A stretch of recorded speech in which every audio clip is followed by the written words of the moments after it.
للہ وکفا والصلاة والسلام علی عبادہ الذین اصطفیٰ خصوصاً علی محمد المصطفیٰ وعلی آلہ واصحابہ اولی الصدق والصفا اما بعد فاعوذ باللہ من الشیطان الرجیم بسم اللہ الرحمن الرحیم فمن حاجک فیہ من بعد ما جاءک من العلم فقل تعالوا ندعو ابناءنا وابناءکم ونساءنا ونساءکم وانفسنا وانفسکم ثم نبتہل فنجعل لعنت اللہ علی الکاذبین وقال تبارک اسمہ تعالی فی مقام آخر یا ایھا الذین آمنوا اتقوا اللہ وکونوا مع الصادقین وقال رسول اللہ صلی اللہ تعالی علیہ وآلہ وبارک وسلم ادبوا اولادکم علی ثلاث خصال حب نبیکم وحب اہل بیتہ وقراءۃ القرآن آمنت باللہ صدق اللہ العظیم وصدق رسولہ النبی الامین المکین المتین الکریم ونحن علی ذلک من الشاہدین والشاکرین والحمد للہ رب العالمین لی خمسۃ اطفی بہا حر الوباء الحاتمہ المصطفیٰ والمرتضی وابناہما والفاطمہ ما بعدهم من نسلهم قد جاءنی من قبلهم العابد والباقر والصادق والکاظم ثم الرضا ثم التقی ثم النقی ثم عسکری ثم مہدی ہادیا حضرت امام الخاتمہ بیدم یہی تو پانچ ہیں مقصود کائنات زور سے کہیے بے شک بیدم یہی بیٹھے ہیں وہ سارے جو جہاں سامنے بیٹھے ہیں آپ جشن وارث پاک میں آئے ہوئے ہیں کہ لگا کر نعرہ حیدر حلال زادوں نے لگا کر نعرہ حیدر حلال زادوں نے حرام کر دیا جینا حرام زادوں کا تو سارے مل کے نعرہ حیدری دونوں ہاتھوں کو بلند کر کے آپ نماز میں نہیں ہیں آپ وہ جشن میں ہیں نعرہ حیدری نعرہ حیدری نعرہ حیدری نعرہ رسالت نعرہ تکبیر جشن وارث پاک جشن عالم بنا جشن اشرف العالمین میرے ساتھ موجود رہیے میں بہت دیر نہیں آپ کے سامنے رہوں گا آپ جب تک چاہیں گے اتنی دیر تک اور آج تو میں یہ چاہ رہا تھا کہ نہ قرآن کی آیت پڑھوں اور نہ کوئی روایت پڑھوں آج اگر میں پڑھوں تو وارث پاک کا وہ کلام وہ جملہ وارث پاک کا وہ شہرۂ آفاق آب زر سے لکھنے والا جملہ کہ یہ وہی لکھتا ہے جو گھر کے اندر ہوتا ہے یہ وہی کہتا ہے جس کا علی کی وراثت میں حصہ ہوتا ہے وہ اور ہیں جو علی کے در سے بھیک لے کر ولایت حاصل کرتے ہیں وارث پاک وہ ہیں جن کو علی کے علم سے حصہ ملا زور سے دیکھیے شہرا غوث پاک کا ہے ابن جوزی نے سنا کہ کوئی ہے جس کا علم کا ڈنکا پورے بغداد میں بج رہا ہے کہ چلو آج آزمائیں گے کتنا بڑا عالم ہے دربار میں ابن جوزی پہنچے سرکار غوث پاک پیران پیر شیخ عبد القادر جیلانی امام حسن کا صاحبزادہ امام حسین کا لخت جگر جس کے پدری اور مادری شجرہ علی مرتضیٰ تک پہنچتا ہے. وہ منبر پہ بیٹھا ہوا قرآن کی ایک آیت پڑھ رہے تھے اور پڑھ کر تفسیر کر رہے تھے. ابن جوزی آئے, ارد گرد شاگردوں کا مجمع ہے. آپ نے بیٹھ کر منبر سے کہا یہ آیت کی یہ پہلی تفسیر. ابن جوزی نے شاگرد کو کہا میں جانتا ہوں. پھر کہا یہ دوسری تفسیر. ابن جوزی نے کہا میں یہ بھی جانتا ہوں. پھر کہا یہ تیسری تفسیر. ابن جوزی نے کہا میں یہ بھی جانتا ہوں. کہا 13 تفاسیر بیان کی.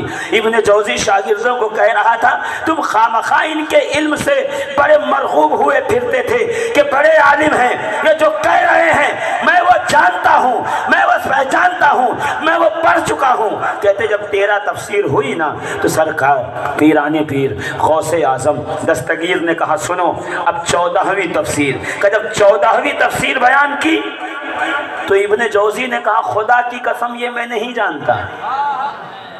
لیکن بیدار رہیے گا, میں ایک جملے کے لیے یہاں تک آیا ہوں, ایک جملہ جو سرکار وارث پاک کے قول سے ملتا ہے, بس اس کے لیے. کیا یہ میں نہیں جانتا تھا. پھر دوسری بیان کی, 14 کے بعد 15, پھر 16, پھر 17, پھر 18, پھر 30, پھر 35, 40. ابن جوزی اب اپنے گریبان کو پھاڑتا ہے, امامہ نیچے رکھتا ہے اور کہتا ہے میں جس علم کے سمندر کے کنارے کھڑے ہو کر سیپیاں چن رہا تھا عبد القادر اس کا غواص ہے, اس میں ڈوبنے والا ہے. یہ کہہ کے مورخ نکل گیا, علماء نکل جاتے ہیں, مولوی نکل جاتا ہے.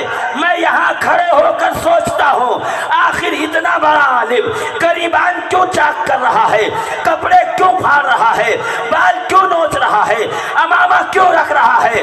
فقط اس لیے کہ جو منبر پر بیٹھا ہے وہ گھر والا ہے, جو نیچے گریبان پھاڑ رہا ہے وہ علی کے در والا ہے.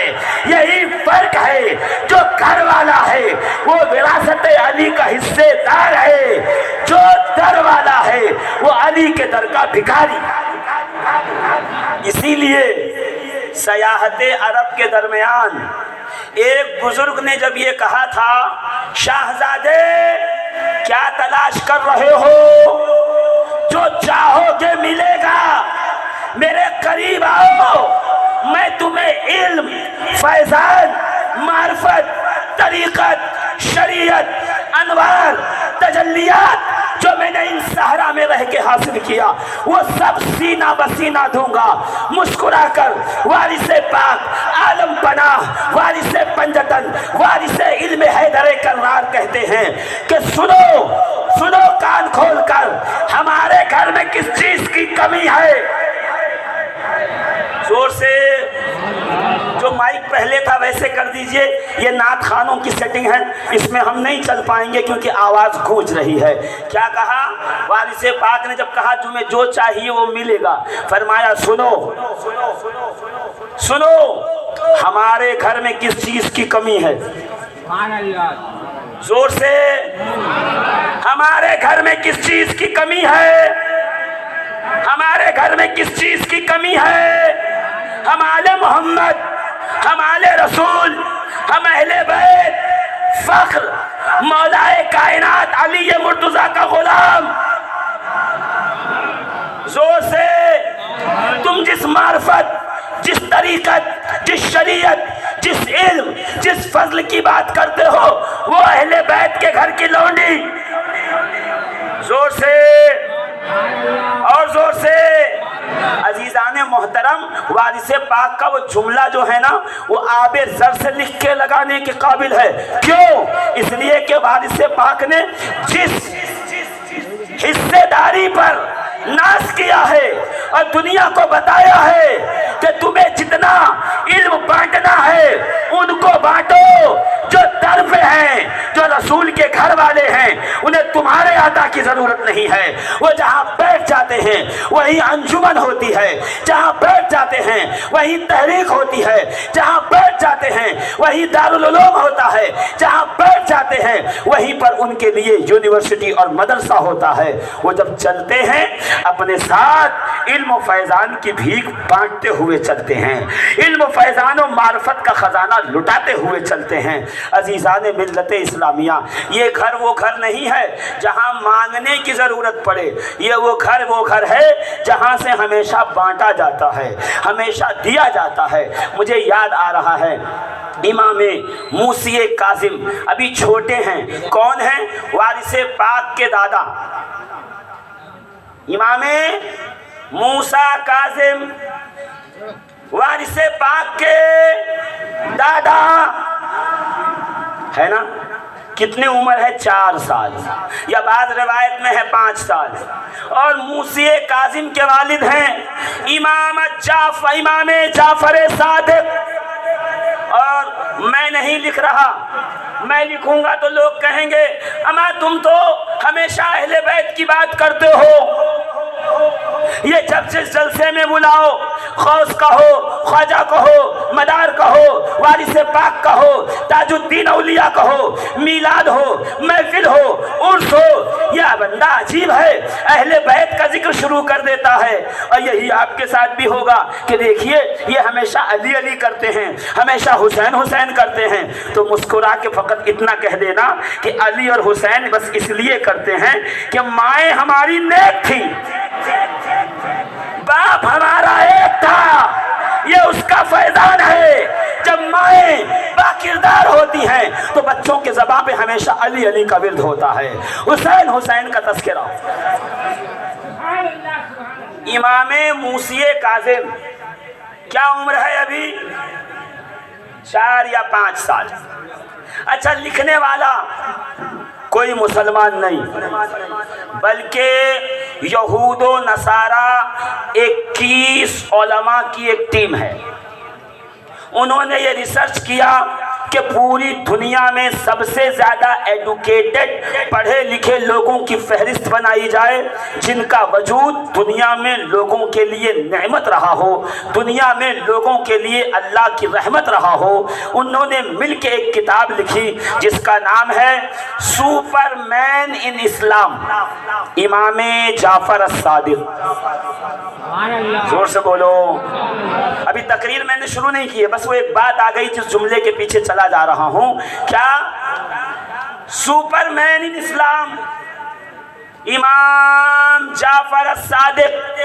اب کیا بیان کرتے ہیں کہ امام جعفر صادق کی جوانی کا وقت ہے، امام موسیٰ کاظم سرکار سیدنا وارث پاک عالم پناہ کے جد مکرم و محترم کی عمر پاک 4، 5 یا 6 سال کی ہے۔ مصر میں اس وقت علم جغرافیہ، علم فلکیات، جو آج کل کے بچے ایسٹروناٹ بننا چاہتے ہیں، وہ جانتے ہیں کہ کس طریقے سے آسمانوں زمینوں کے تمام اکناف و اطراف کو ایک کاغذ پہ پرویا جاتا ہے۔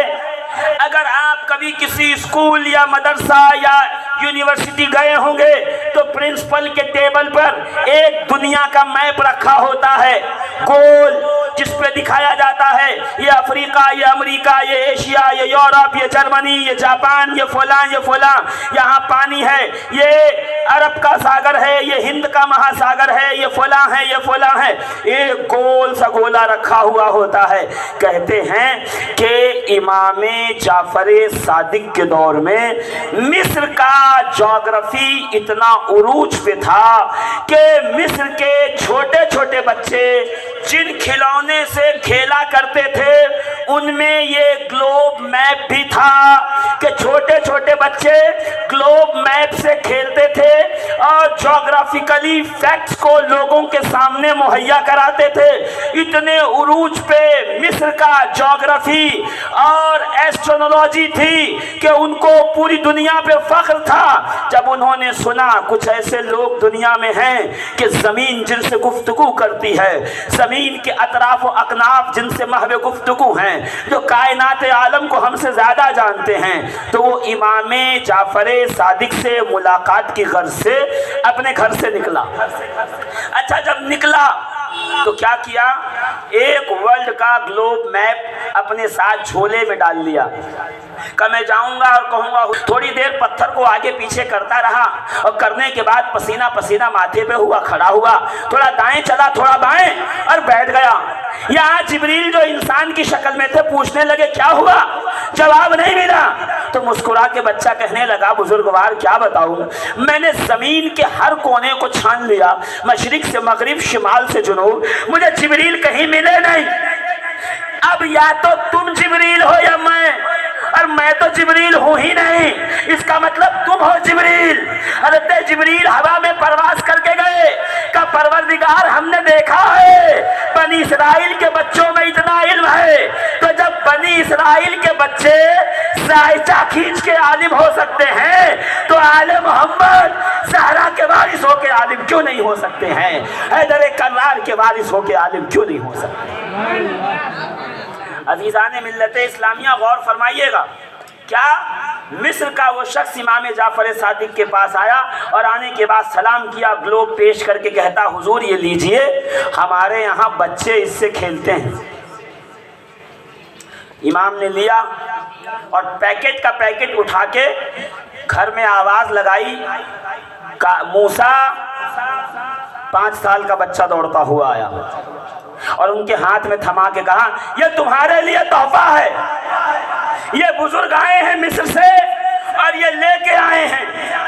اچھا اسے برا لگا کہ میں لایا تھا ان کے لیے اور یہ دے رہے ہیں بچوں کو, یعنی اپنے تحفے کا ان کو بڑا ملال ہوا, کچھ بولے نہیں. امام نے تحفہ دیا, امام موسیٰ کاظم سیدنا سرکار وارث پاک عالم پناہ کے جد کریم اس گلوب کو لے کے باہر نکلے اور یہاں گفتگو شروع ہوئی. ابھی گفتگو کچھ دیر چلی ہی تھی کہ اتنے میں امام موسیٰ کاظم وہ گلوب لے کے دوڑے ہوئے اندر آئے اور آ کے اپنے بابا امام جعفر صادق سے پوچھتے ہیں بابا جان یہ گلوب یہ دنیا کا نقشہ کس نے بنایا؟ کہا کیوں؟ کہا اس لیے کہ اس میں 21 جگہ غلطی ہے. اگر زمین کا یہ حصہ اس طرف ہوگا تو سورج کی روشنی پہلے یہاں پڑے گی, جبکہ سورج کی روشنی پہلے اس سمت نہیں پڑتی.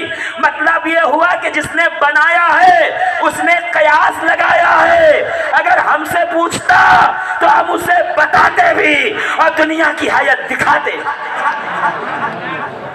یعنی زمین کا بنیاد زمین بنی کیسے ہے وہ ہم اسے دکھاتے. یہ کون کہہ رہا ہے؟ امام موسیٰ کاظم 4.5 سال کی عمر میں. اور یہاں تشریف لائیے دیوا موسیٰ کاظم کے صاحبزادے سرکار وارث پاک سرکار موسیٰ کاظم کے علم کے وارث کا جب دھرتی پہ بیٹھے ہیں, آنے والے نے آ کے کہا حضور میں حج پہ جا رہا ہوں. مسکرائے, مسکرا کے زمین پر ایک انگلی سے نقشہ کھینچا کہ سن یہاں ہے حرم, یہاں ہے صفا مروہ, پھر یہاں سے نکلنا تو یہاں طواف, پھر یہاں سے جانا تو یہاں پہ ہے آب زمزم, وہاں سے نکلنا تو یہ ہے مینا, اور یہاں ہے قبرستان, اور یہاں ہے شہدائے احد. اور سن سب دیکھنے کے بعد مدینہ نہ بھولنا کہ وہ عاشقوں کی دھرتی ہے, وہ میرے نانا کی زمین ہے, وہ ہمارے قلب کا سکون ہے, عاشقوں کی راحت کا ٹھکانہ. عزیزان ملت اسلامیہ علم ہر زمانے میں آل محمد کے پاس رہا, آل محمد کا مرہون رہا, آل محمد کی رہین رہا.